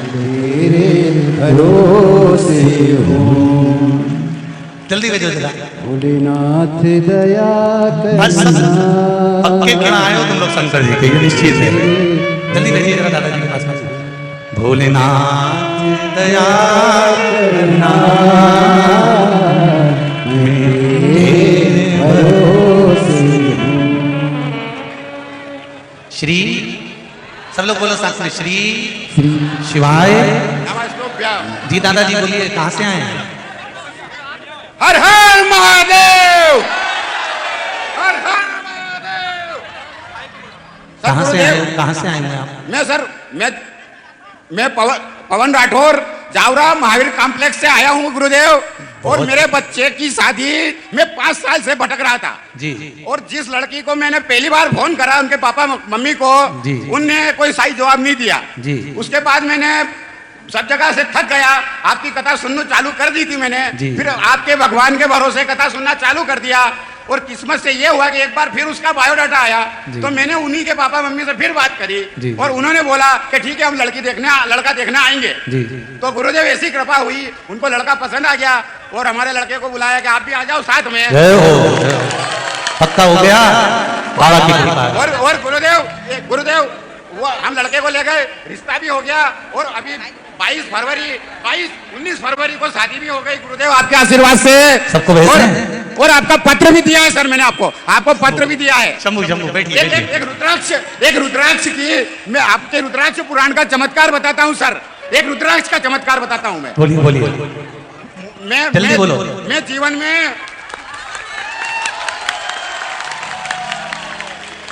जल्दी बोलो जल्दी। मैं जीवन में मैं इतना परेशान था, परेशानी की पराकाष्ठा के दौर से गुजर रहा था। मुझे नाली के किनारे जो नाली का कचरा रहता है उसमें से दो रुखी रुद्राक्ष मिला। उस रुद्राक्ष को मैंने धो के और पूजन के आर्य में रखा और पति पत्नी ने दोनों ने उसकी पूजन करना शुरू किया। गुरुदेव ऐसी कृपा हुई कि उसके बाद से हमारे जीवन में धीरे धीरे सुधार हो गया है। और मैं भगवान से यही बस बैठिए। हर हर महादेव, इस लाइन को सब लोग दोहराएंगे। भोलेनाथ दया। बैठे कोई भी खड़ा नहीं होगा, बस प्रार्थना है शिव जी से। कोई भी नहीं खड़ा होगा, बस बैठे गुनगुनाना एक लाइन। भोलेनाथ दया करना, मैं तेरे भरोसे हूँ। शंकर के भरोसे रहेंगे तो जिंदगी का सुख हमें अवश्य प्राप्त होगा। हम भगवान के भरोसे रहकर आज अंधकासुर भगवान के नेत्र के द्वारा प्रकट हो गया और उसको समुद्र में फेंक दिया। फेंकने के बाद भी समुद्र में उसका जो उपद्रव था वो प्रबल रहा। अंधकासुर, माता पार्वती जी ने कहा ये आपके द्वारा प्रकट हुआ आपका पुत्र है, इसको मैं संजो लेती हूँ, इसको मैं रख लेती हूँ। नहीं, क्रोध, अहंकार, लोभ, अभिमन्यता, तृष्णा जो इस शरीर से निकलता है ये पुत्र नहीं होता, इसको त्याग करना पड़ता। तृष्णा शरीर में रखेंगे ये ठीक नहीं है। तृष्णा का त्याग कर दो, लोभ का त्याग, काम का त्याग, वासना का त्याग, आसक्ति का त्याग, तृष्णा का त्याग।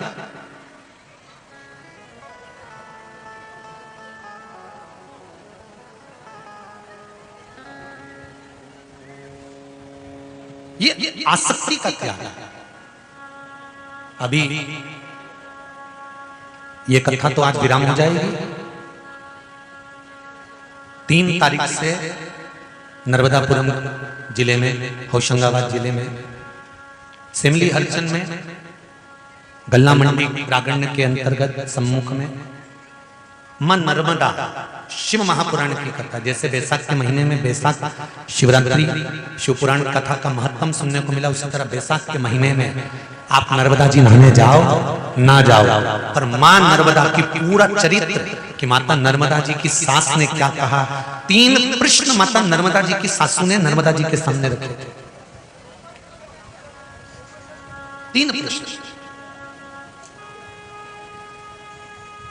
नर्मदा जी के पति ने भी एक संवाद किया था माता नर्मदा जी से। मां नर्मदा जी की एक सखी ने नर्मदा जी के सम्मुख में एक संवाद किया। ऐसे माता नर्मदा के ऊपर मां नर्मदा शिव महापुराण की कथा 3 तारीख से सिमली हरिचंद में सोहागपुर रोड पर श्रवण करने को मिल रही है। 2 बजे से 5 बजे तक आस्था चैनल पर फेसबुक यूट्यूब पर आएगी। दिल से सुनना नर्मदा माता की चरित्र को, कथा क्यों अमरकंटक से निकली, गुजरात में पहुंच गई, कितना सुख और कितना दुख झेला है मां नर्मदा, वो सारे चरित्रों के साथ हम श्रवण। और जितने नर्मदा तट पर रहने वाले हैं, नर्मदापुरम के आसपास के जितने लोग रहने वाले हैं, सबसे निवेदन है मौका मिले रोज नर्मदा जी की आप डुबकी लगाते हो, एक बार शिव महापुराण नर्मदा शिव महापुराण में आकर बैठकर कथा की डुबकी लगाकर अपने जीवन को सार्थक बनाइए। मां नर्मदा के अगर भक्त हो तो उसका एक आनंद अलग का ही है। और आस्था चैनल पर, फेसबुक, यूट्यूब पर, टीवी पर तो आप सुनोगे ही। और जिनको नहीं मालूम हो तो वो लिख लिख के भी रख लेना कि नर्मदा जी के पति ये थे, सास ये थी, ससुर ये थे, इतने समय पर विवाह हुआ था, इस समय पर उन्होंने विवाह करा था, उनकी सहेली का नाम, उनकी बहन का नाम, उनके का नाम सब लिख लेना। शादी होने के बाद भी नर्मदा जी को कुंवारी क्यों कहते हैं, सब लिखो तो ध्यान रहे इनको। और यही मालूम होना चाहिए सनातन धर्म के अंतर्गत कि हमारा सनातन धर्म का भाव कितना है, नदियों का वर्णन कितना है। काम, लोभ, आसक्ति, तृष्णा जो निकल रहा है उसको फेंको। अब अंधकासुर हिरण्याक्ष ने झेल लिया, हिरण्याक्ष ने अंधकासुर को अपने पास रखा, उसको बड़ा करा, भगवान का वरह अवतार हुआ, हिरण्याक्ष के प्राण छूटे, अंधकासुर अकेला रह गया। अंधकासुर को राज सत्ता मिल गई। राज सत्ता मिलने के बाद अंधकासुर क्रोध में आकर एक दिन भगवान ब्रह्मा जी का तप करने के लिए गए। और ब्रह्मा जी का जब तप करा, साधना करी, और उस तप साधना में कई लोग हमसे कहते हैं गुरुजी आप ये उपाय बताते हो और उपाय में आप कहते हो कि ये करोगे तो इससे ये मिल जाएगा, ये करोगे तो ये मिल जाएगा, परंतु एक भक्त का भाव होता है कि ये सब चीजें तो बात की हैं, व्यर्थ की हैं, सबसे पहले तो भगवान की भक्ति करें। ये भी हम उनको कहते हैं भक्ति होगी, और भक्ति जब होगी जब व्यक्ति दिल से खुश होगा। घर में बेटा दुखी होगा तो माँ पेट भरकर भोजन कर लेगी क्या? जम के बोलो जरा। अगर घर में बच्चे दुखी हैं तो माँ कभी सुखी नहीं हो सकती। भूख लग रही हो और तुम्हारे हाथ में कोई माला पकड़ा करके भजन करो तो कर सकते हो? नहीं। तप लग रहा है, तपन लग रही है, और कोई तुमसे कहे कि तुम भजन करो तो नहीं हो सकता। उसी तरह शिव महापुराण की कथा कहती है, पहले आप जो आपकी अभिलाषा है भगवान से पूजन कर कर, अर्चना कर कर, बेलपत्र चढ़ाकर, चावल चढ़ाकर, धतूरा चढ़ाकर, शहद चढ़ाकर, घृत चढ़ाकर, तुम अपने दिल से भगवान से प्रार्थना कर कर पहले अपने सुख की आनंद पालो।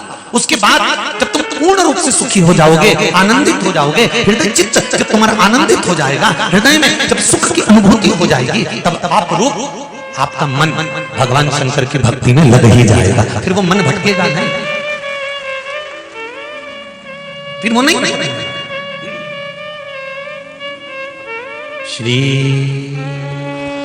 शिवाय नमस्तु, श्री शिवाय नमस्तु।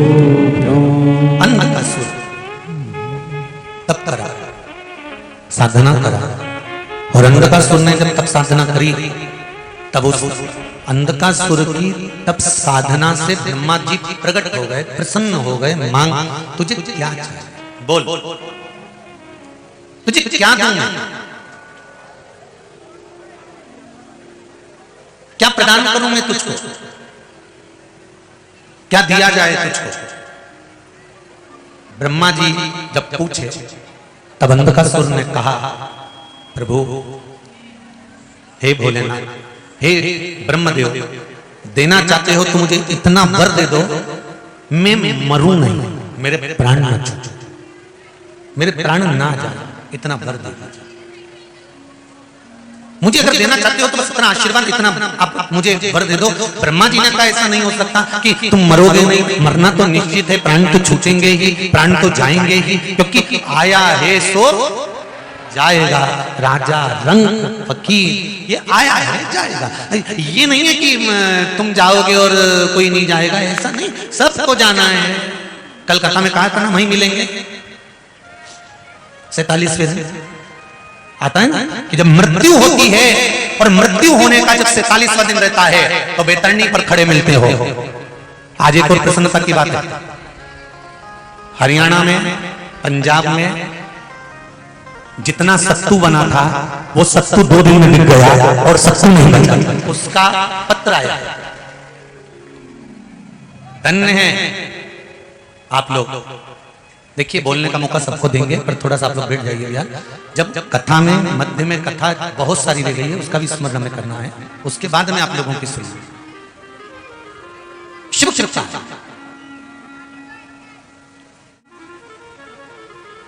और एक निवेदन आप लोगों से भी है, अमावस्या आ रही है, पूर्णिमा आ रही है, नवमी आ रही है, बैसाख की तीज आ रही है, अक्षय तृतीया, सत्तू का प्रयोग अवश्य करना, करोगे ना? उसका दान अवश्य करना, कोई आए उसको थोड़ा सा सत्तू अवश्य खिलाना। 3 चीजें होती हैं सत्तू में, गेहूं, चने की दाल, जौ, इनको गलाया जाता है, रात भर गलाने के बाद इसको फिर सेका जाता है, सेक कर पिसाया जाता है, फिर उसका प्रयोग किया जाता है महाराज। चाहे फिर उसको घोल कर आप शक्कर के साथ, गुड़ के साथ, नमक के साथ, जीरे के साथ, पुदीना के साथ, जिसके साथ तुम्हें खाना है वो तुम्हारे ऊपर, पर दान करना सत्तू का जरूर है। एक चुटकी मात्र भी अगर सत्तू आपने दान किया है बैसाख महीने में, उसका फल जरूर मिलेगा, जरूर प्राप्त। हमने भी विचार करा है, जितने लोग ऑनलाइन दान कर रहे हैं, दान सहयोग राशि अकाउंट में डाल रहे हैं या सहयोग दे रहे हैं, तो अमावस्या, नवमी और पूर्णिमा को भी कुबेरेश्वर धाम में जितने भी भगत आते हैं उनको सत्तू का ही प्रसाद वितरण किया जाएगा। जो लोग दान दे रहे हैं उनके सहयोग से ही ये क्रम किया जाएगा। प्रयास शिव उपासना, शंकर का भजन करें महाराज। अंधकासुर, उस अंधकासुर ने वर मांगा और ब्रह्मा जी ने कहा यह नहीं हो सकता, मृत्यु निश्चित है, मरना पड़ेगा, मौत आएगी और मरना पड़ेगा ही। सुन लो, ध्यान लगाकर जितने लोग कथा श्रवण कर रहे हैं,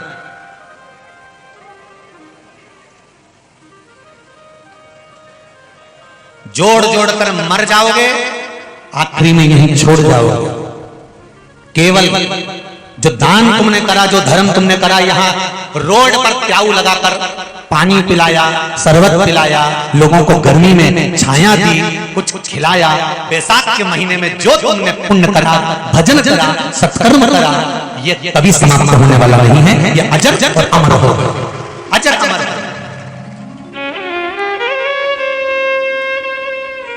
ये कभी समाप्त नहीं होगा। दूसरा जगह पर दिया गया ना, दूसरी जगह पर किया गया सत्कर्म समाप्त हो सकता है, पर शंकर को किया गया धर्म, शंकर भगवान को किया गया दान, शंकर के लिए, शंकर के भक्तों के लिए किया गया सत्कर्म कभी समाप्त नहीं होगा, वो अजर और अमर। मरना है, अंधकासुर ने अगर मरना ही है तो वर दे दो। क्या?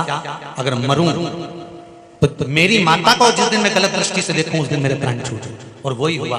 अंधकासुर ने कहा मुझे शादी करना है, कोई अच्छी कन्या देखो, तो कहा जो सुंदर थी उसको तो शंकर भगवान ले गए। क्या पार्वती इतनी सुंदर थी? हाँ, तो मैं उसी से शादी करूंगा। उसका तो विवाह हो गया, भले हो गया, पार्वती को मैं लेकर आऊंगा। और अंधकासुर सेना लेकर पार्वती को रिझाने के लिए, लेने के लिए गया। जो माता पार्वती को देखा, उनकी सुंदरता को देखा, तो माँ तो माँ होती। आज भी बहू से ज्यादा सास सुंदर होती है। आज भी बहू को तैयार होने में समय लगता है, और सास बने बनाए बाल पे कंगा फेर फुरा के, मुंडा में से थोड़ा सा थूक लेके, पोत के, पाउडर माउडर लगा के, बिंदी लगा के, और सास एक बार तैयार होके जो बाहर आती है ना, तो कई बहुएं हैं जिनका हिबड़ा चल जाता है आज भी। और बहुवन मन में सोचती है डोकरी को देख तो सही, अरे भाई ओल्ड इज गोल्ड, कहा जाए सुंदरता। और ये सुंदरता कहीं से नहीं आ सकती। ब्यूटी पार्लर की सुंदरता, क्रीम की चमक, पार्लर की चमक 15 दिन, 20 दिन, 1 महीना, 2 महीना रहती है, पर भजन की चमक, सत्संग की चमक, शिव महापुराण की चमक जिंदगी भर रहती है। आपके भजन की चमक कभी समाप्त नहीं हो सकती। आप भजन करो,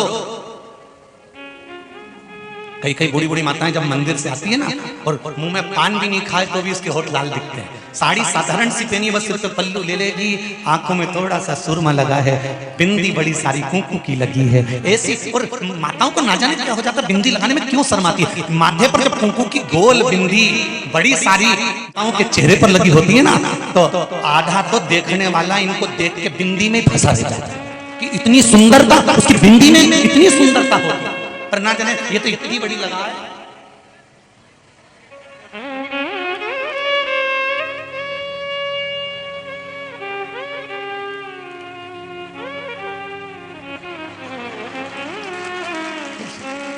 जैसे सियोर वाला हमारा ढूंढते रह जाए, घर का लोग ढूंढ के बताए इतनी बड़ी बिंदी है लगा, बिंदी इतनी सी और जीवान बिंदी तो लगा। कल कोई पूछा था गुरुजी, सुहागन लेडीज की तो पहचान हो जाती है कि गले में मंगलसूत्र दिखे, मांग भरी दिखे, हाथ में चूड़ा दिखे, ये सुहागन लेडीज दिख जाए कि ये शादीशुदा है। पति की पहचान कैसे होती है कि ये शादीशुदा है? हमने कहा उसकी पहचान करना है तो बस जब भी दिखे मुंडा उतरा हुआ दिखे समझ ले हो गया। उसमें क्या है, इसका मुंह उतरा दिखे नहीं तो समझ ले ब्याह हो गया, नक्की है। इसको जगदम्बा मिल गई चंद्र घंटा, ये प्रतिदिन और रोज सुबह शाम आरती उतारती है जय जगदीश। चेहरा उतरा दिखे समझ लो ब्याह हो गया, और चेहरा खिलखिलाता दिखे एकदम जोरदार तो समझ जाओ अभी उड़ ले, थोड़े दिन और उड़ ले। जिस दिन आ गई ना उस मंडा, घर में पांव धरे, एक एक फोन लगा के पूछती रहेगी कहाँ हो कहाँ हो कहाँ हो कहाँ हो। एक दिन मुंडा से निकल जाए मसान में, मृत्यु निश्चित है। अंधकासुर के प्राण छोड़ दिए और भगवान शंकर ने भैरव को प्रकट करा, काल भैरव प्रकट होकर अंधकासुर को मार दिया, क्योंकि माता को गलत दृष्टि से देखा था इसलिए प्राण चले गए। मेरा आपसे निवेदन है, किसी भी माता को, किसी भी बेटी को, किसी भी बहन को जिस दिन तुम गलत दृष्टि से देखोगे, मृत्यु तुम्हारे करीब आ गई ये निश्चित कर लेना, मौत तुम्हारे करीब आ गई ये निश्चितता है। इसलिए बहन बेटियों पर कभी गलत दृष्टि ना दी। 12 ज्योतिर्लिंग का संवाद सुनाया, बड़े आनंद के साथ में भगवान देवाधिदेव महादेव सोमनाथ जी का वर्णन करा। महाराज क्या कहना चाहती हो बहन, बोलिए जल्दी बोलिए, देव जरा माइक। थोड़ा कथा ज्यादा बची है, समय कम है, इसका ध्यान करिए, जल्दी बोलिए।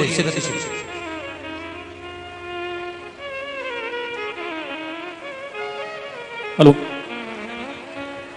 श्री शिवाय नमस्ते। थोड़े से शब्द में बोलिएगा। श्री शिवाय नमस्तुभम गुरुजी। जी मैं झांसी के पास दतिया की रहने वाली हूँ। क्या नाम है आपका? आरती चौरसिया। जी बोलिए। मेरा पियर दतिया। मेरे भाई के 2 बच्चे हैं जो ना सुन सकते हैं ना बोल सकते हैं। जी उनके इलाज के लिए डॉक्टर ने 20 लाख का खर्चा बताया था। जी मेरे भाई ने हम लोगों से बात की, बहन, बड़ी बहन और मेरे दोनों से। उन्होंने कहा कितना खर्चा आएगा। हम दोनों सुन के थोड़ा वो हुए कि थोड़ी बहुत मदद होती तो हम कर भी सकते थे, पर 20 लाख का खर्चा। भैया से मैंने बोला ठीक है कोई बात नहीं। मैं अपने वापस रतलाम अपने ससुराल आ गई। मैंने आते ही श्री पशुपति व्रत धारण किया और मेरे 5 पशुपति व्रत पूरे हुए और 3 महीने के अंदर मेरे भाई के घर 20 लाख रुपए का चेक घर पे आ गया। जय हो श्री शिवाय नमस्तुभ्यं गुरु। सत्सत नमन गुरु। यही शिव है बस। भगवान शिव की आराधना 12 ज्योतिर्लिंग में श्री सोमनाथ जी का वर्णन किया गया। प्रथम सोमनाथ जी का वर्णन करते हैं श्री तुमरुका जी। आज वैशाख महीने की शिवरात्रि है।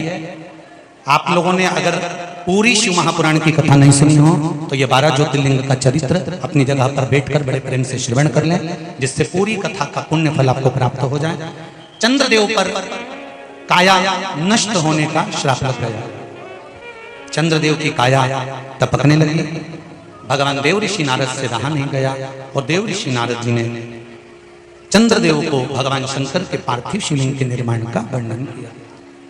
पार्थिव शिवलिंग का निर्माण करवाया, पूजन करवाई। उसका बल इतना प्रबल था कि चंद्रदेव की काया ठीक हो गई और चंद्रदेव की काया ठीक हुई। भगवान सोमेश्वर के रूप में विराजमान हो गए। अगला वर्णन आता है श्री मल्लिकार्जुन का। कार्तिकेय बाबा रुष्ट होकर चले गए, जिनको भगवान शंकर पार्वती जी के साथ जाकर मनाने लगे। जब मनाया भगवान शंकर मल्लिकार्जुन के रूप में विराजमान हो। अगला वर्णन आता है महाकाल। दूषण नाम के राक्षस का संहार करने के लिए भगवान कालाधिपति प्रकट हुए। माँ चिपरा ने उनका सहयोग प्रदान करा, माता चिपरा ने उनको सहयोग दिया, जिसके बल पर दूषण नाम के राक्षस का संहार। अगला वर्णन आता है, ओमकारेश्वर बिंद नामक पर्वत ने तप कर कर भगवान शिव को राजी करा तो शिव ओमकारेश्वर के रूप में विराजमान हुए। अगला वर्णन है केदारनाथ, नर नारायण ने तप कर कर भगवान शिव को यहाँ पर विराजमान करा, भगवान केदारेश्वर के रूप में विराजमान हुए। फिर वर्णन आता है भीमाशंकर, कर्ण की धर्म पत्नी है करकटी, करकटी का एक पुत्र है भीम, जिस भीम ने देवताओं को नष्ट करने के लिए यज्ञ अनुष्ठान दान पुण्य सब समाप्त करवा दिया। तब भगवान शंकर ने आकर भीम का संहार करा, शिव जी का नाम भीमाशंकर हो गया। अगला वर्णन आता है काशी विश्वनाथ, मनु शत्रुपा ने तप कर कर भगवान शंकर को काशी में विराजमान करा। अगला वर्णन है श्री त्र्यंबकेश्वर, गौतम बाबा पर गौ हत्या का दोष लगा, और जब गौ हत्या का दोष लग गया तब उस दोष को मिटाने के लिए मां अहिल्या ने गौतम बाबा के लिए भगवान ब्रह्मा विष्णु और महेश की आराधना करी, जिस आराधना के बल पर 3 देवता प्रकट हुए और उन्होंने अपने चरण से गंगा को प्रकट करा। गोमती गंगा को प्रकट कर कर, गोदावरी गंगा को प्रकट कर कर गौतम बाबा से कहा आप इसमें स्नान करिए, आपकी गौ हत्या का दोष मिट जाएगा। उसमें स्नान किया, गौ हत्या का दोष गया, भगवान त्र्यंबकेश्वर के रूप में विराजमान हुए। अगला वर्णन आता है वैद्यनाथ जी, रावण भगवान शंकर को लेकर जा रहे थे, शिवलिंग को लघु शंका लगने पर भूमि पर स्थापित करा, स्नान कर कर आए, शिव को वापस उठाया तो उठे नहीं, भगवान वैद्यनाथ जी के रूप में विराजमान हो गए। अगला वर्णन है नागेश्वर, दारुक नाम के राक्षस का भगवान ने संहार किया था और भगवान यहाँ नागेश्वर के रूप में विराजमान हुए हैं। अगला वर्णन है रामेश्वरम, भगवान राम सेतु बनाने से पहले भगवान शंकर की आराधना करते हैं और शंकर की आराधना कर कर शिवलिंग का पूजन कर कर तब सेतु का निर्माण करते हैं। शिव महापुराण की कथा कहती है, जब मेरे राम जी कुछ काम चालू कर रहे हैं, तैयारी कर रहे हैं, तो सबसे पहले उन्होंने शंकर भगवान के शिवलिंग का निर्माण कर कर पूजन करी है। आप भी अगर कोई कार्य का निर्माण करने जा रहे हैं, कोई कार्य करने जा रहे हैं, तो पहले जो आपके नजदीक में शिव मंदिर हो उसमें जाकर प्रार्थना करिए, 1 लोटा जल समर्पित करिए, तो शंकर आपके भी कार्य सफल कर देंगे। सारे दुख का हल जल भगवान रामेश्वर के रूप में विराजमान हुए। अगला वर्णन आता है कृष्णेश्वर, सुधर्म नाम के ब्राह्मण की 2 धर्म पत्नियां थी, सुदेहा और घुष्मा। घुष्मा की यहां संतान हुई, सुदेहा की यहां संतान नहीं। और सुदेहा के यहां जब संतान नहीं तो घुष्मा के गर्भ से जो बच्चा हुआ, सुधर्म ने कहा कि इस बच्चे को तुम सुदेहा को दे दो। सुदेहा को दिया, सुदेहा ने पाल पोस कर बड़ा करा। बच्चा जब बड़ा हो गया तो विवाह किया, घर में बहू आ गई। बहू को मालूम पड़ा कि मेरी असली सास तो घुष्मा है, सुदेहा तो मेरी सौतेली सास है, उसको पूछना बंद कर दिया। एक दिन सुदेहा को क्रोध आ गया, बहू तो मायके गई हुई थी, बेटा घर में सो रहा था, और तलवार लाकर सुदेहा ने उस पुत्र के टुकड़े टुकड़े कर दिए, कपड़े में बांधकर तालाब में फेंक दिए। घुष्मा का नियम था, प्रत्येक सोमवार को शिवलिंग बनाती थी, पार्थिव शिवलिंग का पूजन कर कर विसर्जन करती थी।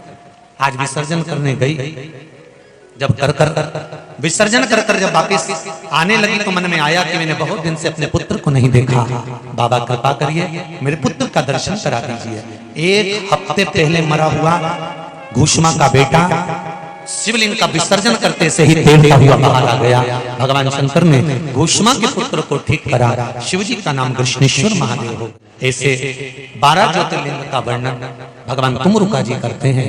भगवान देवाधिदेव महादेव की पावन शिव महापुराण की कथा रतलाम नगर में बड़े आनंद के साथ स्वर्गीय श्री अरविंद जी पाटीदार की स्मृति में श्रीमती शकुंतला जी नारायण जी पाटीदार, श्रीमती कल्याणी जी रविंद्र जी पाटीदार, पाटीदार परिवार एवं संपूर्ण रतलाम वासियों के संपूर्ण आनंद के साथ सब के सहयोग से जो चल रही थी आज विराम लेने जा रही है। बाबा देवाधिदेव महादेव की करुणा, कृपा, उदारता, दया, आस्था चैनल के माध्यम से, फेसबुक यूट्यूब के माध्यम से जितने भी भक्त लोग इस चिलचिलाती हुई गर्मी में इस पंडाल में कथा श्रवण कर रहे हैं, उनके पावन चरणों को नमन करता हूँ। शिवरात्रि के आज बैसाख की शिवरात्रि की बहुत बहुत बधाइयाँ।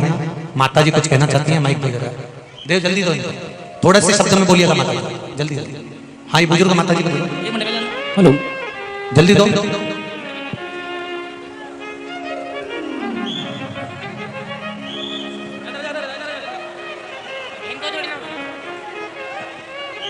श्री शिवाय नमस्तु गुरुजी। श्री शिवाय नमस्तु गुरुजी। उनको दीजिए, उनको कहाँ पहुंच गया माइक, इधर बुजुर्ग माता जी को दीजिए, वो बहुत दूर से चल के अंदर आई हैं, कुछ कहना चाहते हैं। हाँ जल्दी दो। हाँ गुरुजी, आपको बारंबार मैं आपको नमन है मेरा। और मैं 20 साल से परेशान थी मकान में, पर आपकी दया से मैंने कथा सुनने से अब मेरा मकान भी बन गया है। और उसका 5 मैंने बृहस्पतिवार का सोमवार किया, 6ठे सोमवार मुहूर्त निकल गया, 7वें का मुहूर्त हो गया। गुरुजी मैं आपको बारंबार नमन। मैंने देखा माँ बहुत दूर से सबको इधर उधर करती करती आगे आई है बोलने के लिए। बधाई आपको नूतन मकान की। बस आप सबसे निवेदन है, एक लोटा जल सारी समस्या का हल। आप शिव की आराधना करते रहे, भगवान शंकर का गुणगान गाते रहे, मेरा बाबा आपकी झोलियां खुशियों से भरता रहेगा। सारी समितियों द्वारा यहाँ पर बहुत बहुत सेवाएं दी गई हैं, सब समितियों का नाम तो नहीं ले सकता। ग्राम सोजावता में भी एक नवदुर्गा मंदिर है, जहाँ पर माता जी रूप बदलती रहती हैं, जहाँ आप लोग दर्शन के लिए जाते रहे और बाबा का माता का दर्शन करते रहे। यही भाव के साथ में, आनंद के साथ में कथा विराम ले रही है।